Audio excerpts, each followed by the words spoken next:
Hello and welcome to my latest project, which is making a Lego version of a Hillman Imp. To start off, let's focus on building the chassis.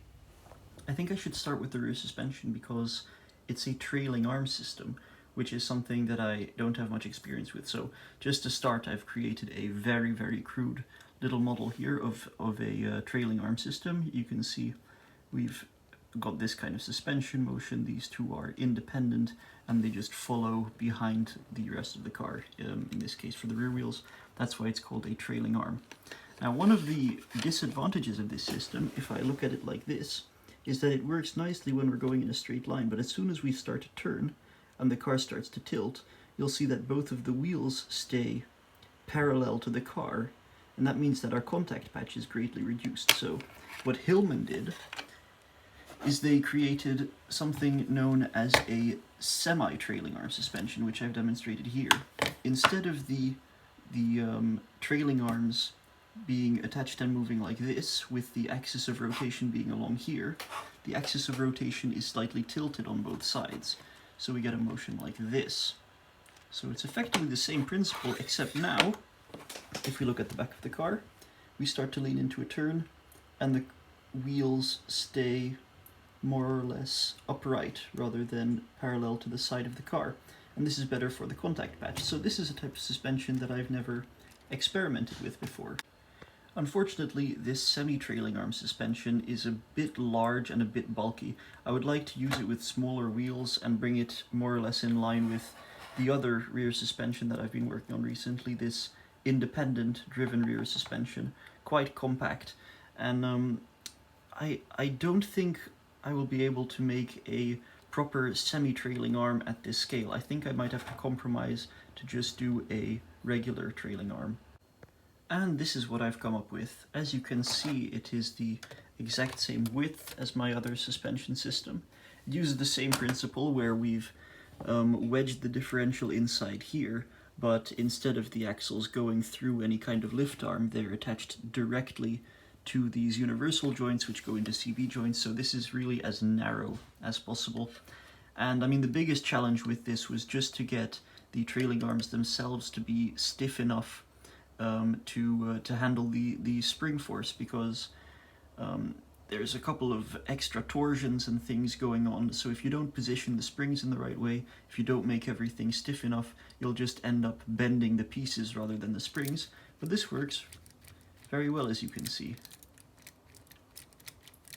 So now I think it's time to build the rest of the chassis.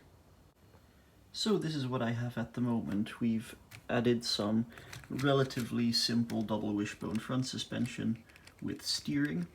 Actually, you know what, I'm just realizing I should look into whether the real Imp had McPherson struts, because then I'll give them McPherson struts. But this was the simplest way to just get a basic front suspension in, and to start, modeling the dimensions of the chassis. And then at the back I've attached this basic straight 4 engine, just like in the real car. As far as I can tell, this is the correct order that the cylinders move up and down. And yes, this is a very crude approximation of a crankshaft, but at this scale I think it'll do the job very nicely. So now we've got a nicely soft sprung chassis, we've got steering, we've got drive. Let's move on to the next step. Well, it's good that I double-checked what the front suspension is, because it turns out it's neither a double wishbone nor a McPherson on the real car. In fact, it's a swing arm, which I was surprised to learn about. But yeah, so I've created this swing arm here. It's not particularly fantastic, but it seems to be doing the job. I might modify it later. In order to demonstrate the difference between swing arm suspension and double wishbone suspension, I've once again made a very simple model. So here we have double wishbones, which you might be familiar with because this is what most Lego sets come with. It's a very nice system, but it's quite advanced. You have these 4 different beams which all work together in this geometric way to allow the wheel to go up and down in a very smooth, regular way. On the other side we have a swing arm, which as you can see is just one beam with the wheel attached to the side. And so the difference here is that as we go through the stroke, at least in a straight line, the double wishbone stays straight while the swing arm goes through an extreme camber change. Once we start to corner, you can see that the well, neither are ideal, but with a double wishbone system you are able to adjust the lengths of these two links in order to make it perfectly suit the camber change that is required. Whereas this swing arm is basically the simplest, cheapest, and, well, frankly, worst form of front independent suspension. But that's what Hillman went for, probably because of budgetary reasons. Now, one thing to consider when you're making a swing arm front suspension is that the steering pivots of these links need to line up with the pivot that the swing arm pivots around. As you can see, this is in alignment with that tan piece, which is the pivot of the swing arm. If you don't do that, you're going to get varying toe as the suspension is compressed, so your steering wheels will change toe like this as you go in and out. The last few days I've just been working on bracing the suspension. You can see all of this extra structure here at the front, as well as a little bit more at the back, and then working on the steering system. So we've got Hand of God, as well as a steering wheel, and they both work very nicely. So I've added a few other supplemental functions here that I've never tried on any other car. At the moment they don't work perfectly, but it was really a lot of fun to explore these different things. So first of all, you can see that the drivetrain has been extended through this really complicated series of bevel gears through the floor, which is of course totally unrealistic. But the idea was that I wanted to see if I could get some kind of function where the pedals moved according to how the car moves, and it doesn't work perfectly, but I can show you what I have so far. So first of all, we've got a handbrake here. As you can see, that stops the rear wheels from turning. If we flip it up, the drivetrain is unlocked. And then as we go to here, let's see, we can keep it like this to start with the brake pedal depressed, and then as we start to move, the throttle pedal gets pushed down. And as you can see, it's quite primitive at the moment, where basically when you go backward, the brake is pushed, when you go forward, the throttle is pushed. That's unrealistic. I think I will need to have some kind of spring here that defaults to the brake being pushed down, and then if you push the car forward, it'll flip, so the throttle gets pushed down. But we have to have this sort of ring here to allow the wheels to continue to spin freely while not rotating the pedals anymore. So that's the main feature. We can also see that the steering wheel and dashboard are kind of at an angle now. I had to remove the Hand of God steering in order to make way for this function. Oh, and we've got these nice silver caps on the wheels. One additional small modification is that the engine is much more compact. It's both shorter in this direction and in this direction. So now I've made a start to the bodywork. Just in simple terms, the roof is relatively solid on there, and we've got some opening doors. I don't think there's much point in making an opening bonnet, because where the trunk would be, we've just got the steering and suspension mechanism.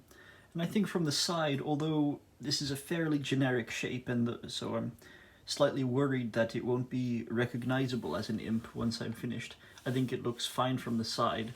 What I'm a bit more worried about is that from the front, it's just way too wide for the rest of the scale. And that's simply because this suspension system, both in front and back, requires this kind of width in order to work properly. So there's really not much I can do about that. I guess we'll just have a slightly wide-looking imp, but we'll be able to judge that better once there's more details in place. So there's been quite some progress on the bodywork now. The first thing that I did was change the A-pillars to be straight and parallel like this. Obviously this isn't entirely realistic either, but it definitely looks a lot better than how it was before when they went out like this. This also doesn't make the body look as wide as it did before, so I think that's a good change. This looks a bit clumsy, but I think I can put a mirror here to make it look a little bit better. And then I've done the wheel arches, which is always my least favorite part of doing bodywork, and I've filled the gaps in reasonably well.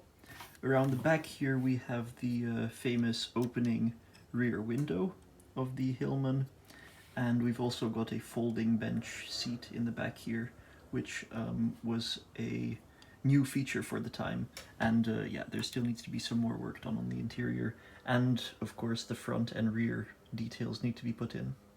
One of the reasons why I find putting bodywork on top of these chassis so challenging is because as you put on more weight, the suspension starts to become softer and softer in effect. So at the moment we're really on the cusp of what I would find acceptable for the stiffness of the suspension. If we're going to put any more weight, which we're inevitably going to have to do, it's going to probably get to the point where it'll start to sag. Luckily, I think both the front and rear suspension are built strongly enough that we could put stiffer springs in without compromising the structure. And there we have it. It's pretty much the finished model now. I didn't have to change out the suspension. It's very, very soft, as you can see, very squidgy, but actually in kind of a fun way, and as you can see, it doesn't really sag too much. I like the gap we've got between the wheel arch and the wheels. At the front here, this detail was pretty difficult to get, this kind of shaping around the headlights. I'm reasonably happy with that. We do have two exposed gears here. Personally, they don't bother me that much, although it's obviously not perfect. And then toward the back here, I had to change the rear end a little bit because I found that it was looking too much like a sedan. The Hillman Imp is kind of a sedan. I mean, I guess it is, but it almost looks like a hatchback from certain angles because this part is so short. And I felt like I'd extended it too far once I got to the rear lights. So in order to sort of visually offset that, because I can't really move this further forward because the engine's here, so instead I just made this C-pillar a bit thicker. I moved the opening windscreen further back. That still works. Well, windscreen, rear window, more like it. And this still works nicely, and we can see the engine in there. So in general, I'm fairly happy with this. It's solid, it's functional, and it looks okay. To end off the video, let's try out a few tests of the functions. First off, the handbrake. I'm going to reach in here, release the handbrake, and there we go. The model remains pretty fun to drive around. The steering is nicely accessible from outside, so we can do some nice maneuvers. We can zoom around a little bit. And the suspension reacts nicely when we make it go over bumps. And so that just about wraps up this video. I'm very pleased with this model, both with how relatively simply it came together and how fun the building process was, and I'm also happy with the finished product. I think it looks quite nice, and all the functions work really surprisingly well. So thanks for watching, and I'll see you next time.